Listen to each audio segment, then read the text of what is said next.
Sale. Muy bien. El día de hoy vamos a ver la clase de regresión Poisson. Vamos a platicar un poquito sobre las diferentes aplicaciones que tiene regresión Poisson y vamos a ver un poco de cómo se interpretan los modelos. Recuerden que esta clase es práctica. La parte teórica viene en el video que les fue proporcionado antes de la clase. Sin embargo, también lo voy a poner en la descripción cuando suba el video a YouTube. ¿Sale?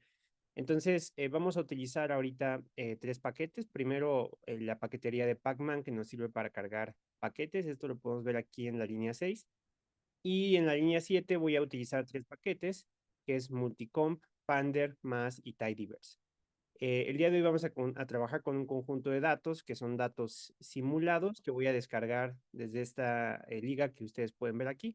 Esta la pueden ustedes trabajar cuando tengan el código disponible.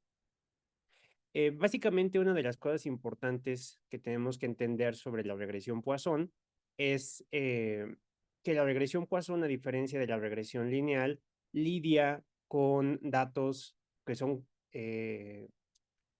numéricos, pero que no son continuos, sino que son discretos.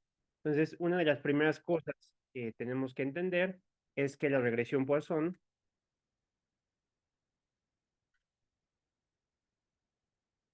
lidia con datos discretos. ¿Qué quiere decir que lidie con datos discretos? Que en general los valores no pueden ser negativos y no tiene valores intermedios. En el contexto de la estadística, generalmente esto significa que vamos a trabajar con conteos. Los conteos pueden ser de varias cosas. Pueden ser, por ejemplo, número de muertes, número de casos nuevos,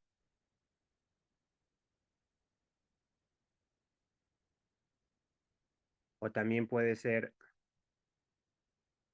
número de eventos, ¿sale? Entonces, como nosotros generalmente vamos a lidiar con valores no negativos y que son valores completos, los modelos Poisson van a ser muy útiles cuando lo que estamos tratando de detectar son casos nuevos. Entonces, generalmente los modelos de Poisson se van a utilizar en estudios que calculan incidencia. Ahora, si ustedes recuerdan sus clases de matemáticas, ustedes tendrán presente la idea del logaritmo, ¿no? Y entonces ustedes recuerdan que existe una regla, que es la regla de los logaritmos, que si nosotros tenemos el logaritmo de A entre B, esto va a equivaler al logaritmo de A menos el logaritmo de B, ¿sale? Esta es una regla importante que nosotros tenemos que tener en cuenta porque la regresión Poisson va a tener como función liga al logaritmo. Ahora, ¿qué es eso de la función liga? Ya vieron la vez pasada el modelo de regresión logística, y el modelo de regresión logística también tenía una función liga, pero para el modelo de regresión logística la función liga es la función logit. Entonces, la función logit era la que convertía a los datos binarios, en los que tenemos evento que ocurre y evento que no ocurre, en un modelo en el que podemos calcular probabilidad. Entonces, en el modelo Poisson, el logaritmo lo que va a hacer es que va a convertir los datos de conteo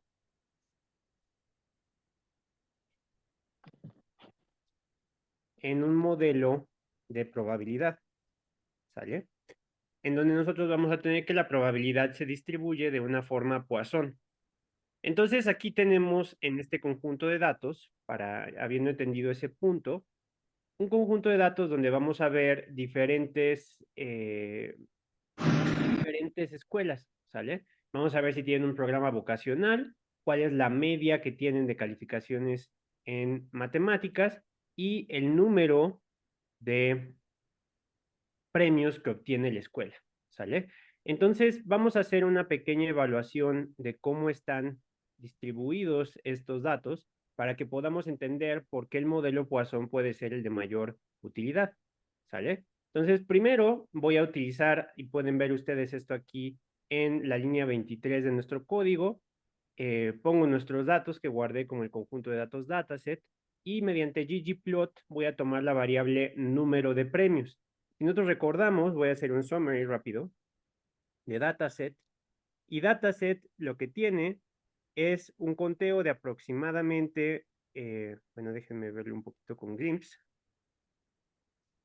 para que quede un poquito más claro. Tenemos 4 columnas, 200 renglones y 4 variables. La variable número 1 es ID, entonces esa no la vamos a analizar. Y luego tenemos número de premios. Número de premios va a tener una mínima de 0, una máxima de 6, una mediana de 0 y una cuartilla inferior de 0 y cuartilla superior de 1. Luego el programa es una variable categórica que tiene 3 categorías. De hecho, aquí la recodifiqué. Tiene general, académico y vocacional. Este se refiere al programa académico que tienen las escuelas. Y matemáticas es el puntaje que se obtiene en matemáticas en la escuela. Tenemos una mediana de 52, un primer cuartil de 45 y un tercer cuartil de 59. ¿Sale? Entonces, si nosotros vemos cómo está distribuida nuestra variable, vamos a hacer un histogram. Recordar que en ggplot la parte de geom histogram es la que me permite ver el histograma. Y vamos a ver el conteo de premios y cómo está distribuido. Entonces aquí podemos ver que lo más frecuente en nuestro conteo de premios va a ser el 0, ¿sale? Entonces la mayor parte de las escuelas no van a tener ningún premio. Vamos a tener aproximadamente 50 que tienen 1 y luego va a ir disminuyendo progresivamente. Ahora, si nosotros recordamos cómo están nuestras distribuciones continuas, nosotros nos vamos a encontrar con que esto viola completamente el supuesto de la distribución normal. Primero, si nosotros recordamos, la distribución normal es simétrica en torno a la media. ¿Qué quiere decir? Si nosotros ponemos la media en el centro de nuestra distribución, vamos a ver que tenemos la misma cantidad de datos de este lado que de este lado. Aquí primero vemos que no hay datos negativos, porque esa es una característica del modelo Poisson. Partimos desde el 0. Luego entre 0 y 1 no hay ningún valor. Entonces, si nosotros ajustáramos un modelo de regresión lineal, por ejemplo, y nosotros obtuviéramos, como vimos aquí arriba, la media de nuestro conjunto de datos es 0.63 premios, pero eso no tiene sentido porque una escuela o se gana un premio o no se gana un premio, ¿sale? 0.63 premios lo encontraríamos en este punto que estoy dibujando de color azul. Y esto no tiene ningún sentido porque aquí no tenemos datos, ¿sale? Entonces el modelo de regresión lineal no sería ideal para modelar esta variable porque no tenemos valores intermedios. Entonces lo primero que queremos hacer en nuestro conjunto de datos es encontrar una forma de explorar nuestros datos que permita contemplar que no hay valores intermedios. Entonces, para esto, la distribución de Poisson va a seguir una distribución discreta. Esa distribución discreta se ve aproximadamente como una función logarítmica, en la cual voy a tener un conjunto de datos tempranos bastante amplios y que posteriormente se va a ir disminuyendo, es decir, va a tener un sesgo importante. Pero también esto sería la función de densidad. En realidad voy a ver un histograma y se va a ver como aquí. Tengo un pico temprano, que es lo mismo que podemos ver aquí, ¿sale? Y va a ir reduciéndose progresivamente. Entonces, nuestra función logarítmica en nuestro modelo de regresión Poisson va a permitir contemplar un poquito mejor la forma en la que están distribuidos los datos en este subconjunto, ¿vale? Ahora, hay que pensar en qué tipo de pregunta me interesaría hacerle a este conjunto de datos para poder ver cómo voy a analizarlos, ¿sale? Entonces, lo primero que podría hacer es formular una pregunta que sea susceptible de ser respondida mediante modelaje. Por ejemplo, ¿cuál es la relación entre el número de premios y los puntajes de matemáticas? Entonces, recordando las clases de regresión lineal, lo primero que yo tendría que hacer es ver la relación entre las dos variables, visualizarla, ¿sale? Eso es algo que ustedes siempre tienen que pensar ahora que ya están aprendiendo a codificar en R. No solamente se trata de ajustar modelos por ajustarlos, tenemos que entender la relación entre las variables. Aquí queremos ver el número de premios y el puntaje en matemáticas. Entonces vamos a hacer un scatter plot. Les recuerdo, en ggplot2 lo vemos con geomPoint y le voy a agregar además un geomSmooth que, si ustedes recuerdan, agrega una tendencia suavizada que me permite ver cómo están distribuidos los datos. Entonces lo corro y lo que veo es un poquito cómo está la distribución del puntaje en matemáticas con el número de premios. De manera general, lo que estoy viendo aquí es que conforme mayor sea mi puntaje en matemáticas, mayor va a ser el número de premios que va a tener esa escuela. Entonces, podría decir que el puntaje que tenga una escuela en matemáticas va a ser predictora del número de premios. Sin embargo, de inmediato este scatter plot les debe llamar la atención porque primero se presenta como puntilleos ordenados, ¿no? No tengo valores intermedios, aquí no tengo nada. Este modelo lo es, actúa como un modelo de regresión, esto que estoy señalando con el color rojo, actúa como un modelo de regresión. Entonces, por ejemplo, está prediciendo valores aquí en medio que no existen en el conjunto de datos, ¿sale? Lo cual puede ser problemático al momento de hacer la interpretación. Entonces, una de las cosas que yo puedo hacer, como si yo no tuviera mucha certeza de cómo modelar estos datos, es agarrar una regresión lineal, ajustar una regresión lineal y poder ver cómo está la distribución de los datos en función de esa regresión lineal. Ahora, el problema que yo me encontraría es que no sería el mejor modelaje de datos. Primero, porque mi distribución solamente contempla algunos valores intermedios y en segundo lugar, porque no voy a cumplir con el primer supuesto que es el de linealidad, ¿sale?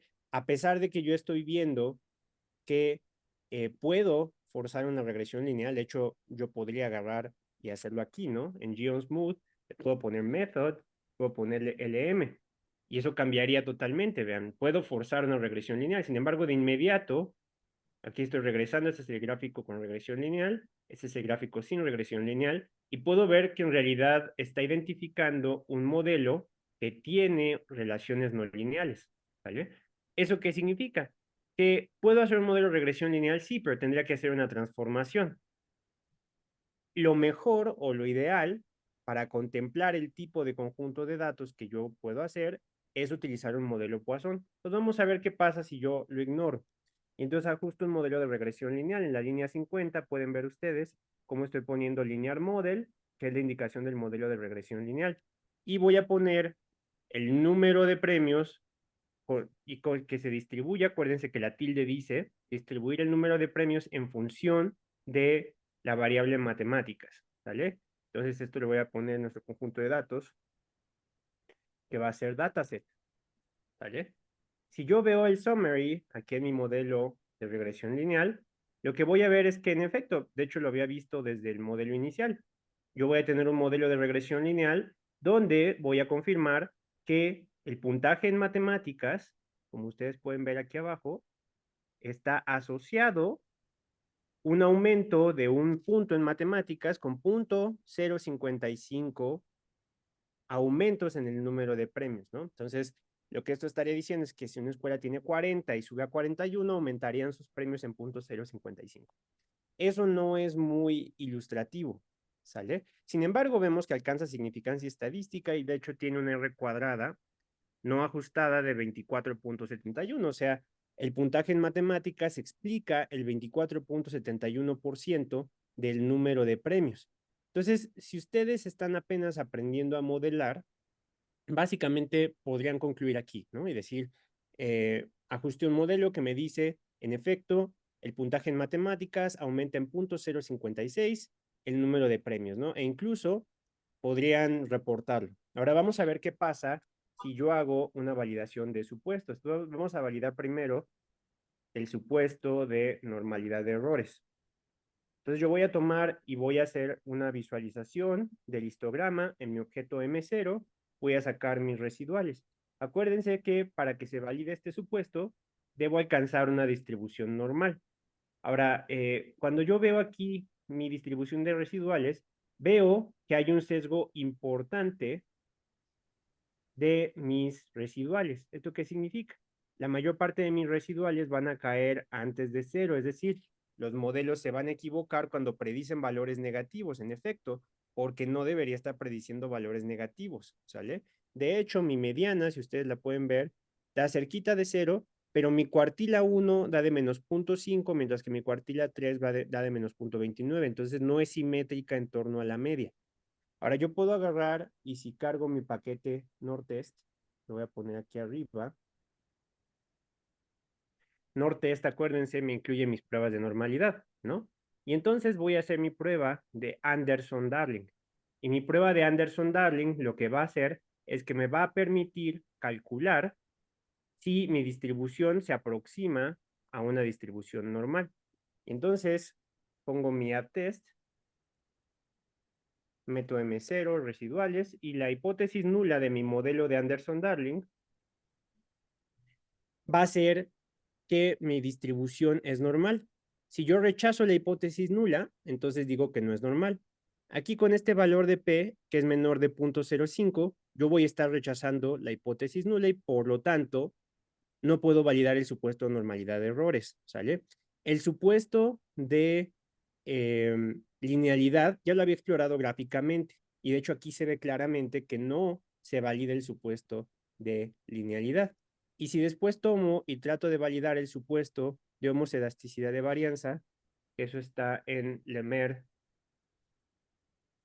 test. Um,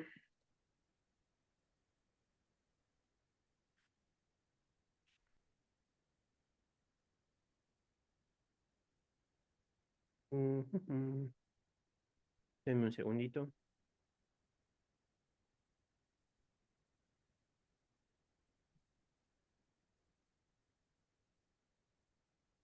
A ver, indican que es solo con M0.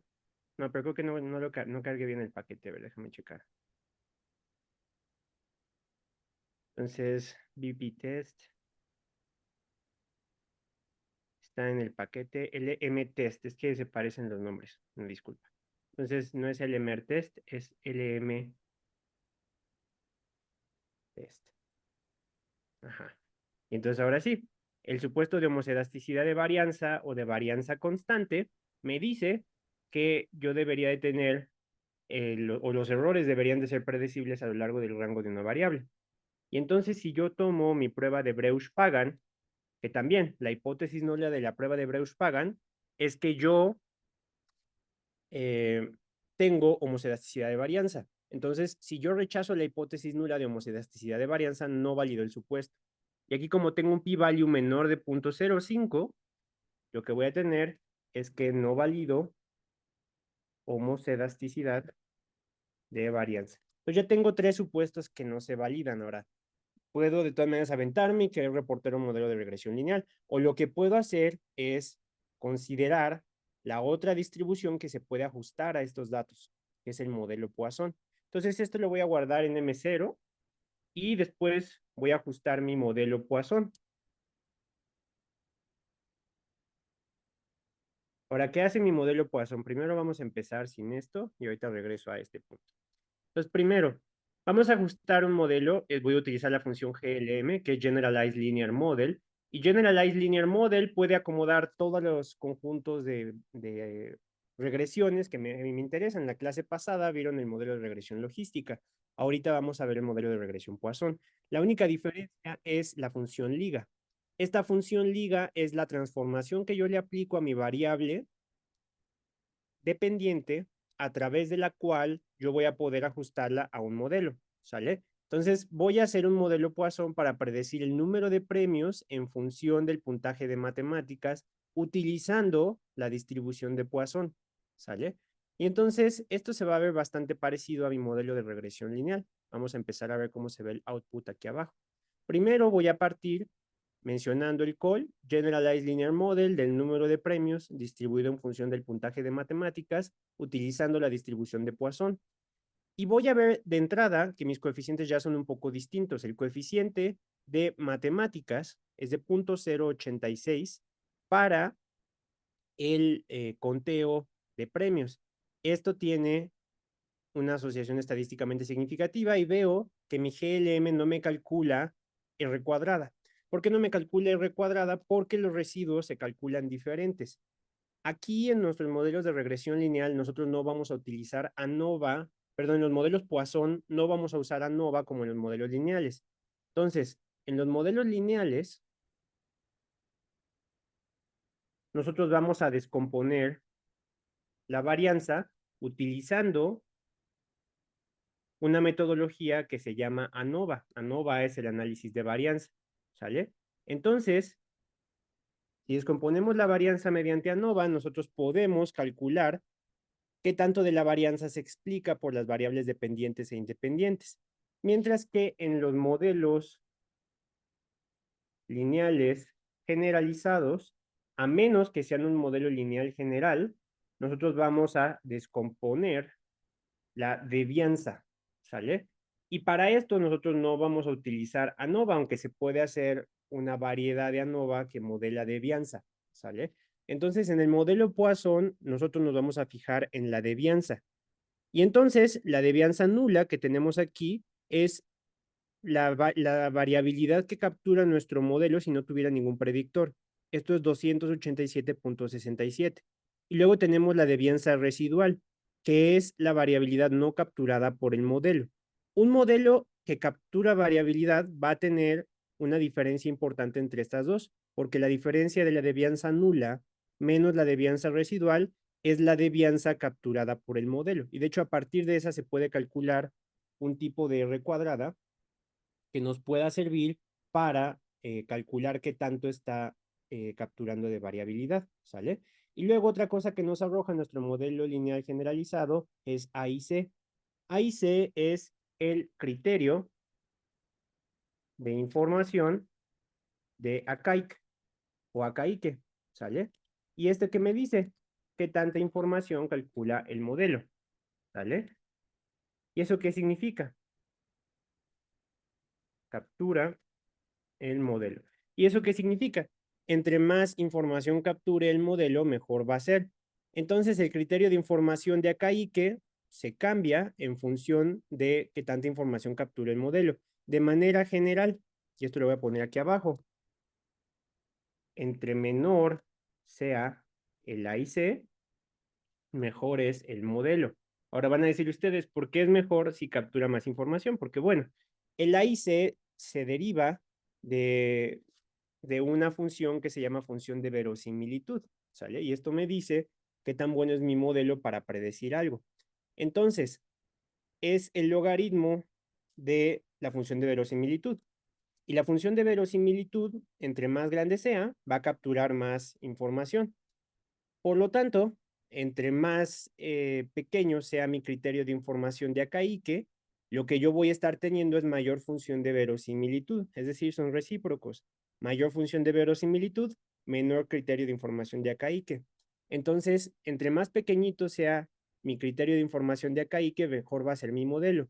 El problema del criterio de información de Akaique es que este penaliza por el número de variables que tiene el modelo y esto lo hace mejor que la R cuadrada para ver qué tan bueno es un modelo, pero no penaliza por el número de variables. Entonces, yo recomiendo de manera general utilizar mejor el criterio de información bayesiana, ¿sale? Que es básicamente lo mismo al criterio de información de Akaique, excepto que además incorpora el número de predictores y el tamaño de muestra. Entonces, el tamaño de muestra va a ser penalizado mediante el criterio de información de Akaique, perdón, el criterio de información bayesiano, pero no el de Akaique, y entonces esto me va a permitir tener una idea más clara de cuál modelo funciona mejor. Entonces, yo voy a utilizar mi criterio de información bayesiano para ver cuál es el mejor modelo. El modelo que tenga el menor criterio de información bayesiano va a ser el mejor modelo, ¿sale? Entonces ustedes van a decir, pero aquí solo tengo un modelo, ¿no? ¿Y cómo lo comparo? Bueno, vamos a hacer la comparación utilizando criterio de información bayesiano del modelo lineal comparado con el modelo Poisson para ver cuál está capturando mejor la información de nuestros datos. Ya vimos que puedo yo bien ajustar el modelo lineal, a R no le importa, ¿no? Entonces voy a comparar el modelo lineal con el modelo Poisson. Entonces, mi modelo lineal lo guardé aquí en M0, ¿sale? Y entonces puedo ver el criterio de información bayesiana de mi modelo M0. B y C es la función que calcula el criterio de información bayesiano para M0, ¿sale? Ahora van a decir ustedes, ¿cómo interpreto este número? Este número no se interpreta más que de forma comparativa. Entonces, M0 es mi modelo lineal y M1 es mi modelo Poisson. ¿Sale? Entonces voy a ver M0 y voy a ver M1. De inmediato, si veo la comparación, voy a ver el modelo M0 tiene un criterio de información bayesiano mayor que M1. Habíamos quedado, y esto lo voy a poner aquí en sus notas para que se quede, entre más pequeño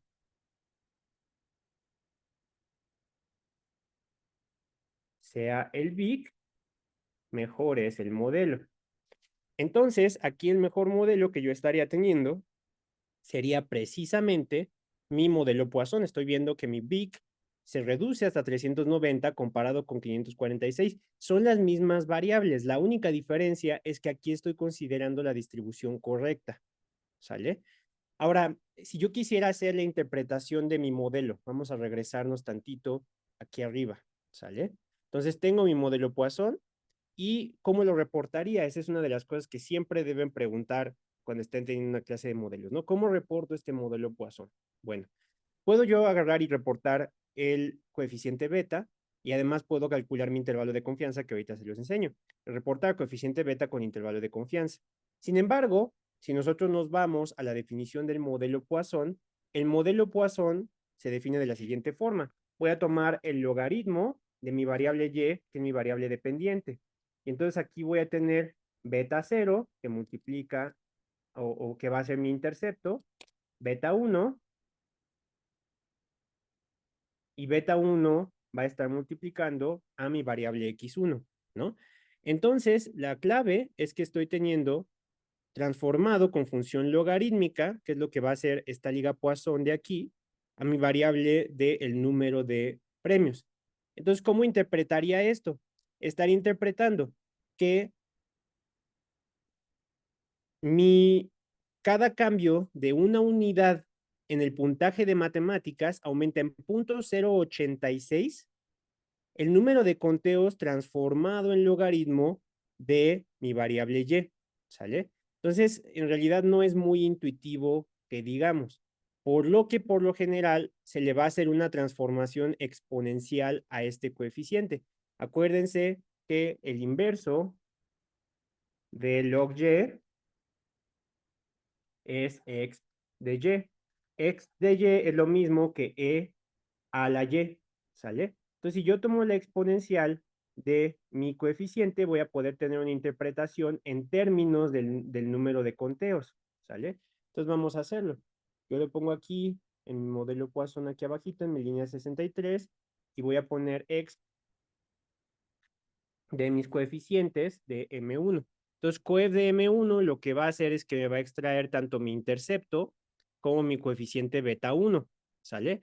Y a eso le voy a aplicar la exponencial. Esto aquí está aquí en mi línea 64.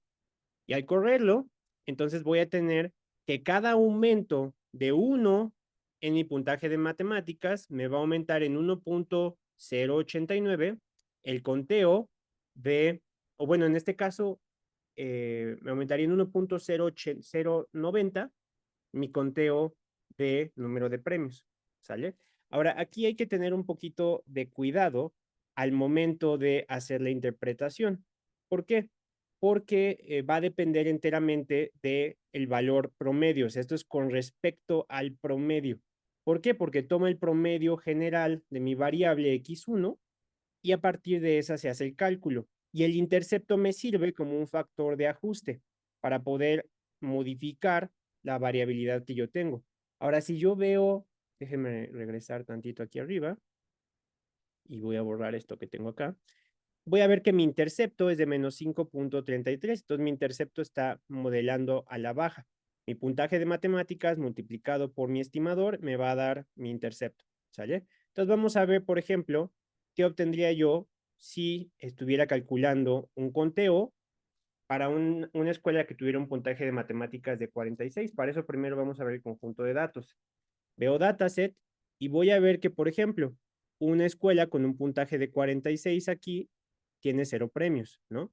Entonces me interesaría ver que también el modelo se ajusta y voy a ver que, por ejemplo, aquí tenemos una que tiene un premio, nos vamos un poquito más abajo, en general, entre más alto, bueno, déjenme organizarlo aquí, entre más alto, voy a tener puntajes más altos, por ejemplo, este que tiene 69 tiene 6 premios, ¿no? Y claramente, aquí abajo de 0, voy a tener que partimos desde puntajes un poquito más bajos. Entonces, como habíamos visto en la clase del modelo de regresión lineal, yo puedo tomar predict, ¿sale? Entonces vamos a hacer una predicción del conteo de premios para una escuela que tiene puntaje de 46 en matemáticas, ¿sale? Entonces pongo mi función predict, voy a tomar mi modelo M1 y voy a poner new data, y en new data lo que voy a poner es un data frame, que dentro va a contener el nombre de la variable que va a ser math, ¿sale? Entonces le voy a poner math igual a 46, ¿sale? Hago mi predicción y me va a dar menos 1.3699. Ahora, nada más para recordar, de manera automática, predict toma y hace el cálculo utilizando mi intercepto y mi coeficiente, que si yo recuerdo, lo tendría así. Esto es lo que está haciendo mi modelo, ¿sale? Está tomando mi coeficiente, lo multiplica por 46 y le está restando menos 5.333, ¿sale? Vean, me da exactamente lo mismo. Pero esto expresa el logaritmo de eso, ¿sale? Entonces lo voy a poner aquí abajo. Entonces tenemos el inverso para poder hacer una explicación. Entonces le pongo la exponencial aquí, lo pongo acá.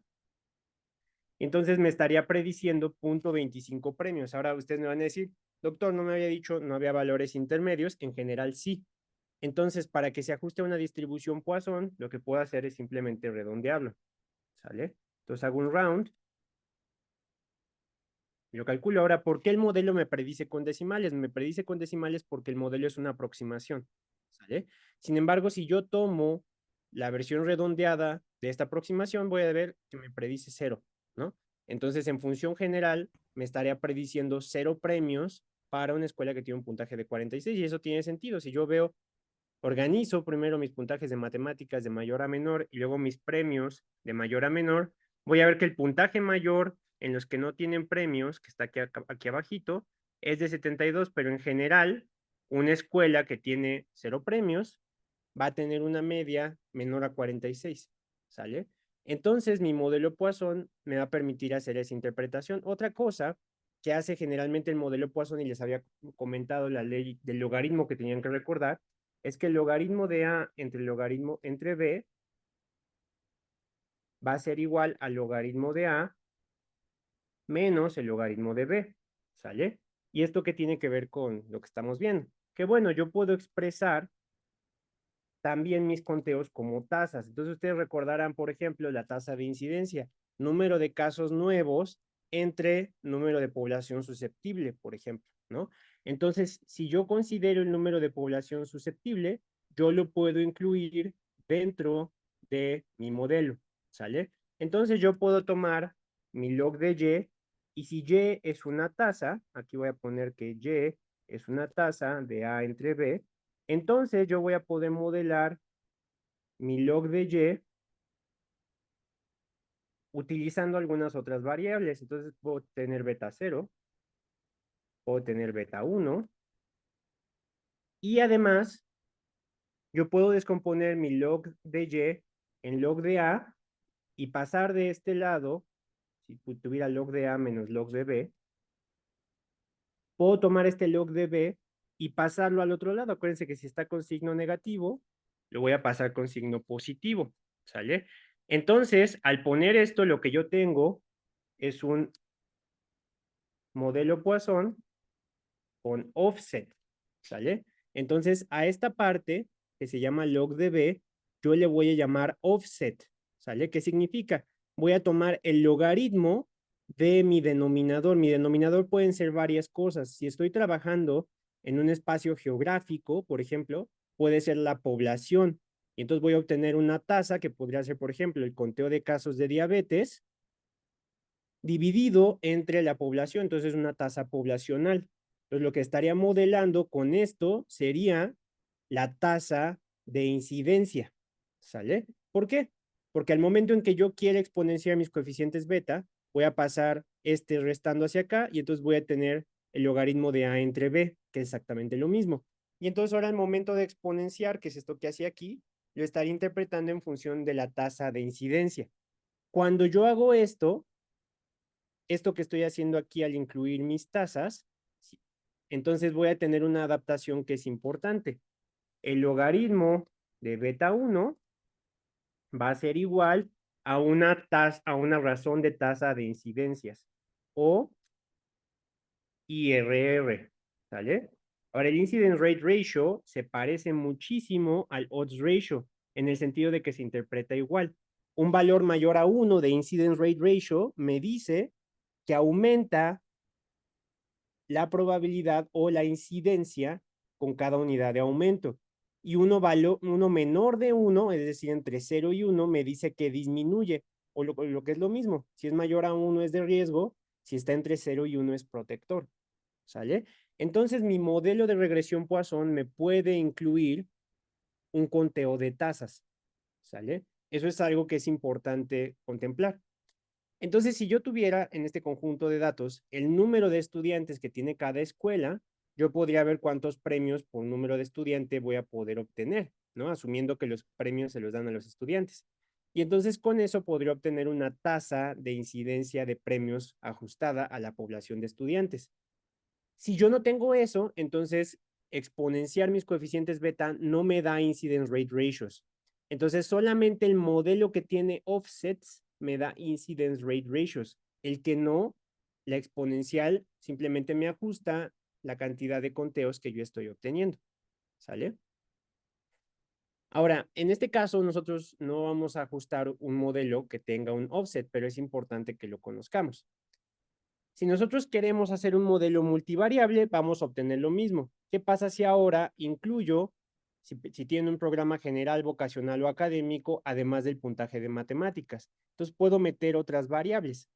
De hecho, si yo quitara mi variable matemáticas y dejo solamente el número de premios para el conteo de mi variable programática, entonces tengo un modelo univariable, ¿sale? Si estoy agregando este otro, ahora lo que voy a tener es un modelo multivariable. Pero una característica interesante de los modelos Poisson es que cuando tengo dos variables categóricas, como en este caso el número de premios es variable categórica o discreta, porque solamente voy a tener un valor de 0, un premio, dos premios pueden ser categorías. Entonces al modelo Poisson se le llama modelo log lineal.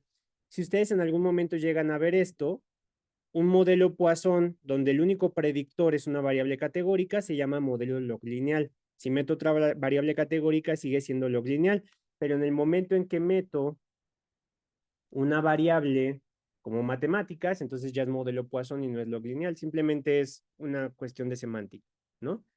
Entonces, meto el número de premios y el programa vocacional y aquí en referencia voy a tener mi programa general, ¿no? Entonces, mi programa general es el de referencia y aquí estoy obteniendo qué tanto aumenta el conteo en el académico y el vocacional comparado con el de referencia. Entonces, de entrada, mi modelo Poisson me está diciendo, sí, el puntaje de matemáticas es predictor, pero si además considero el programa, los que tienen un programa académico comparado con un programa general, van a tener un mayor número de conteo de premios, ¿sale? De hecho, vean que la devianza residual es de 189 aquí, y aquí arriba en el otro modelo era de 204, ¿sale? Entonces bajó de 189 a 204. Otra forma de ver esto, de ver si agregar una nueva variable mejora el modelo, es utilizando la función ANOVA que habíamos visto en nuestro modelo de regresión lineal. Entonces, la función ANOVA lo que va a hacer es comparar mi modelo 1, que solamente tiene el conteo de matemáticas, que solamente tiene el número de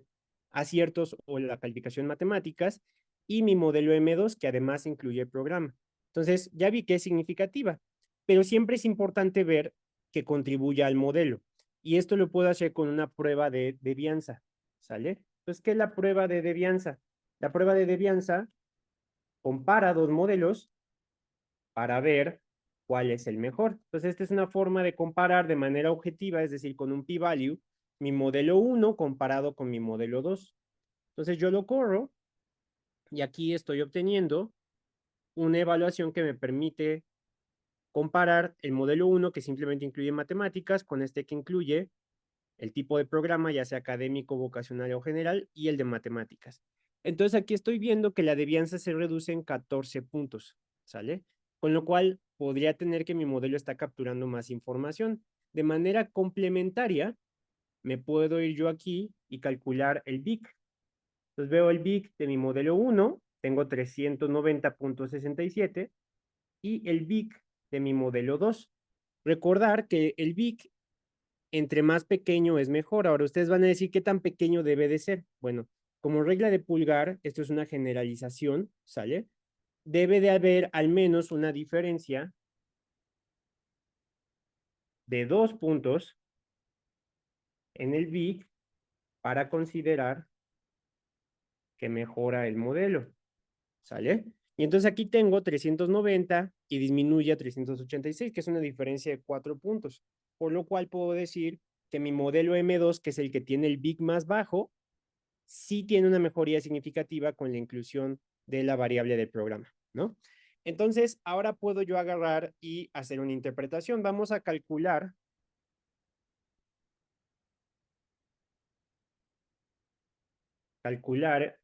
el número de premios en función de un puntaje de matemáticas de 46 en una escuela con programa académico. Entonces, si yo me regreso a mi modelo de regresión, voy a ver que el programa académico tiene un coeficiente de 1.0836, que está aquí, y número de premios tiene un coeficiente beta de 0.7015. Entonces, aquí simplemente voy a poner 46, que es el puntaje que yo obtenía, y entonces recordar que tengo que sacarle la exponencial para transformarlo de mi función logarítmica. Entonces, si yo veo que contiene num awards me da 0.39. Entonces, una escuela con puntaje de matemáticas de 46 y un programa académico tendría aproximadamente, si yo lo redondeo, 0 premios, ¿no? Y entonces esto puedo ver si coincide con mi dataset que yo tenía. Voy a poner view,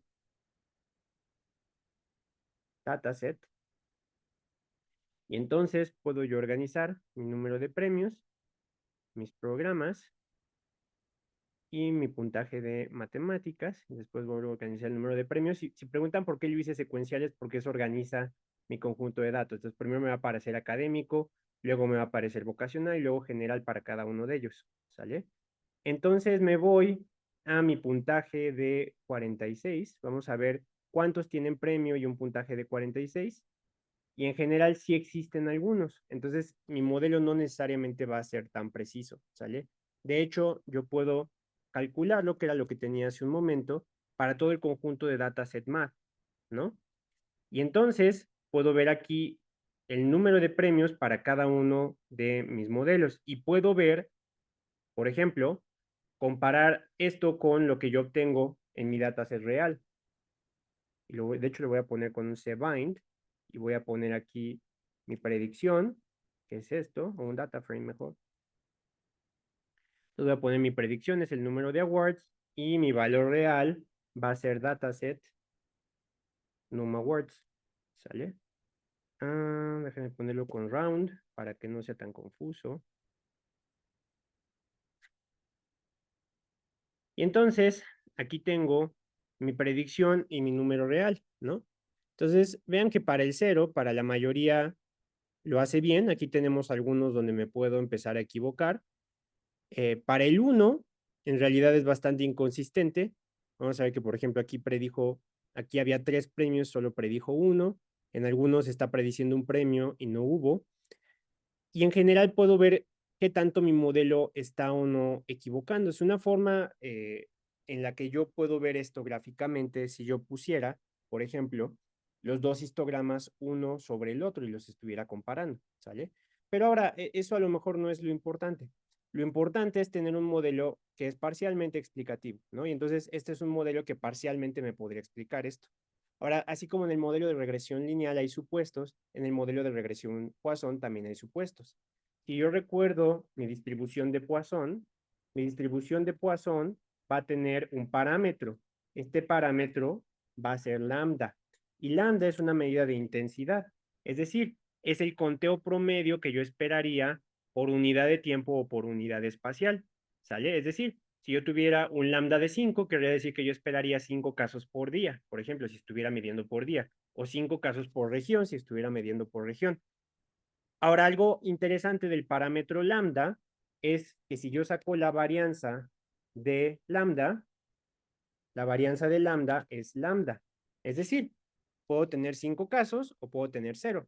Puedo tener 5 casos o puedo tener el doble, puedo tener 10. ¿Sale?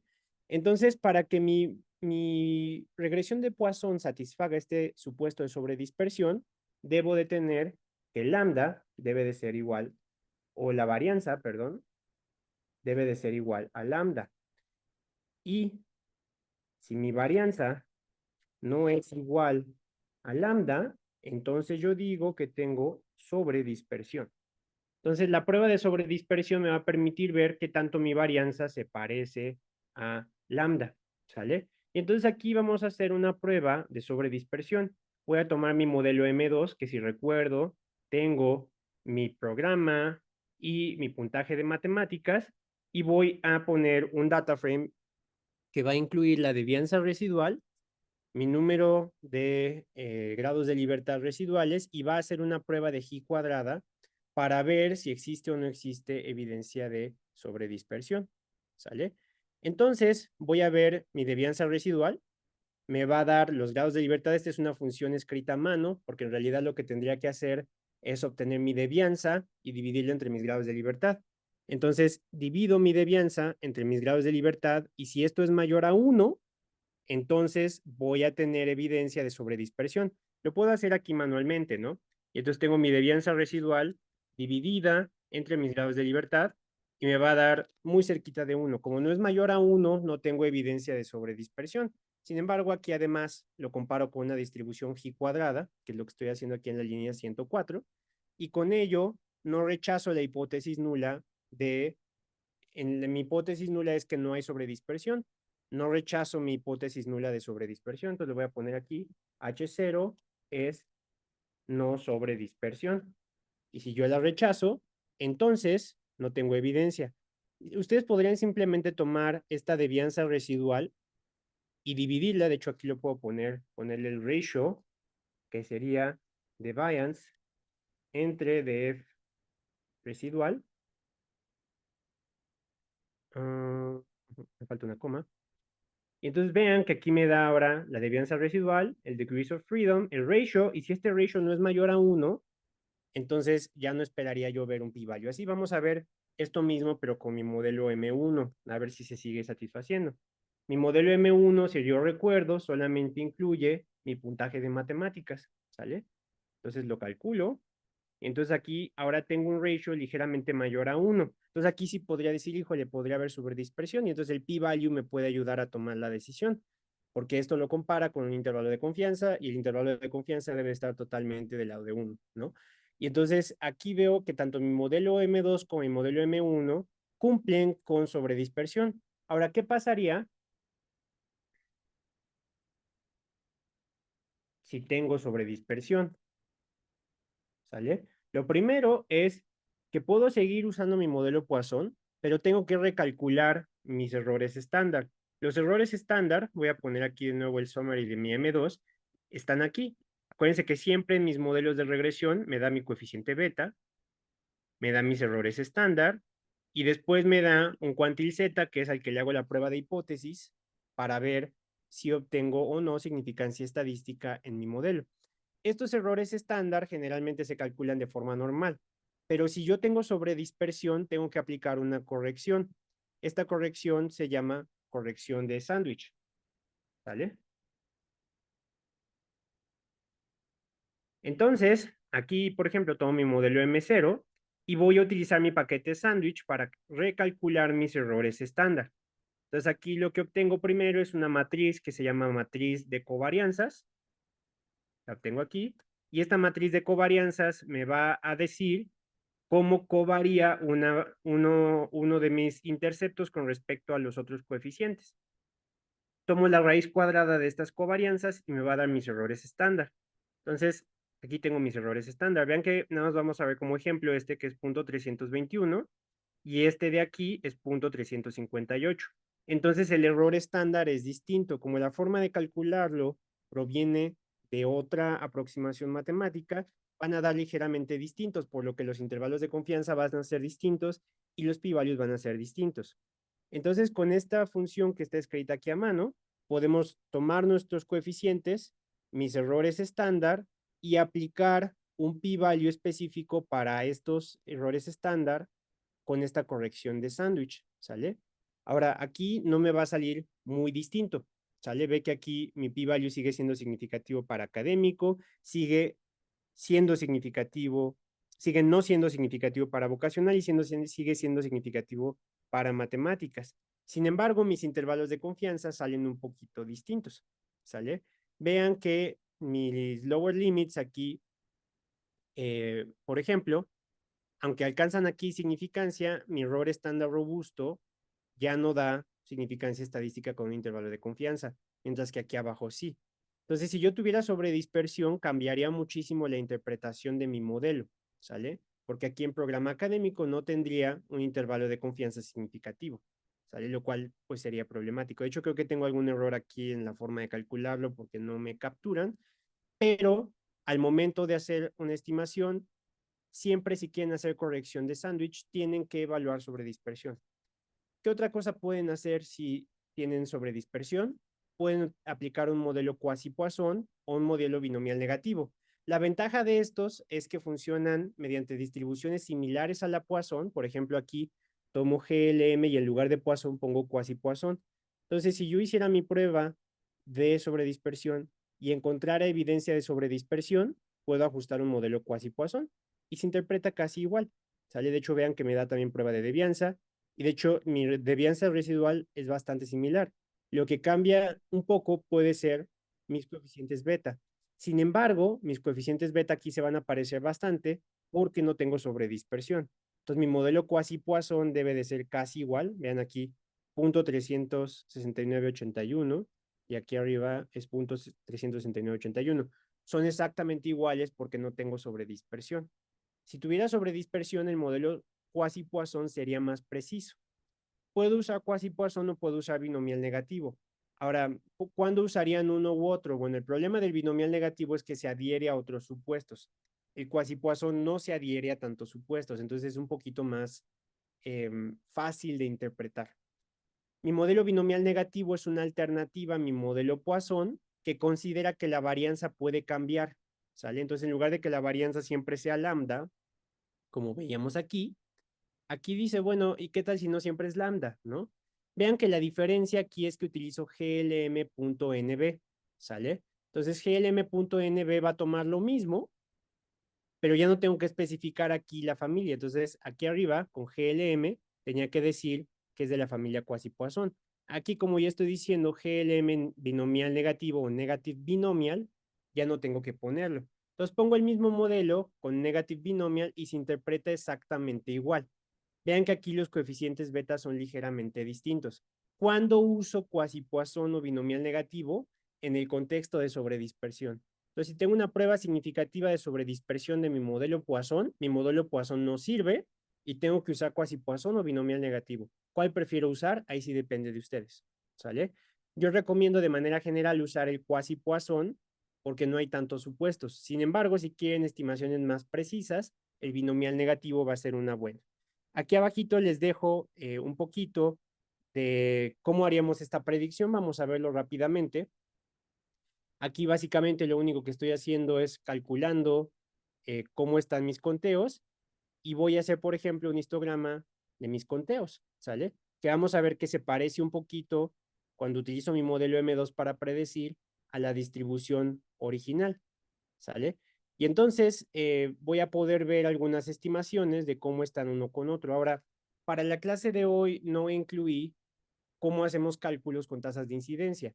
La única diferencia es que si tomo mi modelo Poisson original que tengo yo aquí, lo que agregaría es una variable que se llama offset. Al poner offset le estoy indicando a mi modelo que esta es la parte que pasaría transformada por logaritmo dividiendo a mi número de premios para estandarizarlo como tasa, ¿sale? Entonces, pongo offset y pongo, por ejemplo, el logaritmo, y aquí no tengo, pero podría poner el número de estudiantes, ¿no? Entonces, el logaritmo de estudiantes dentro de mi offset convertiría esto en una tasa. Y entonces, ahora sí, la exponencial de mis coeficientes beta se convertiría en un incidence rate ratio, ¿sale? Si yo no pongo el offset, no puedo utilizar mi modelo Poisson para calcular incidence rate ratios. Es decir, Mi modelo Poisson no calcula odds ratios, solo calcula incidence rate ratios cuando incluyo un offset, ¿sale? Si no lo incluyo, simplemente reporto mi coeficiente beta o puedo reportar la exponencial del coeficiente beta, lo que sirva mejor para los propósitos de interpretación que ustedes tengan, e incluirlo. ¿Qué ejemplos puedo usar de cómo utilizar un modelo Poisson? Nuestro grupo tiene varios papers publicados que utilizan modelos Poisson, por ejemplo, para estimar tasas de mortalidad, para estimar tasas de incidencia de una enfermedad, por ejemplo, incidencia de diabetes, incidencia de síndrome metabólico, incidencia de casos de COVID, por ejemplo. Algo que veíamos con COVID es que los modelos de COVID, sobre todo los Poisson, no cumplían con el supuesto de sobredispersión. Entonces, generalmente utilizábamos binomial negativos porque queríamos que fueran más precisos. La prueba de devianza disminuye mucho más la devianza para un modelo binomial negativo que para un quasi Poisson en presencia de sobredispersión, ¿sale? Entonces, los modelos Poisson puede que no los apliquen. ¿Cómo saber cuándo aplicarlo? Tengo una variable discreta que no tiene valores negativos y cuyos valores intermedios no son interpretables, como en los casos de COVID. Hay 1 o 10 casos, no hay 1.2 casos, ¿no?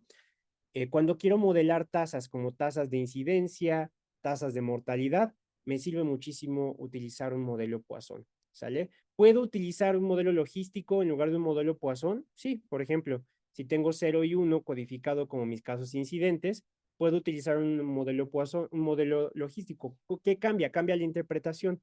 Mi modelo logístico calcula probabilidad de ocurrencia de eventos. Mi modelo Poisson calcula la ocurrencia de eventos. ¿Vale? Entonces eso los hace ligeramente distintos.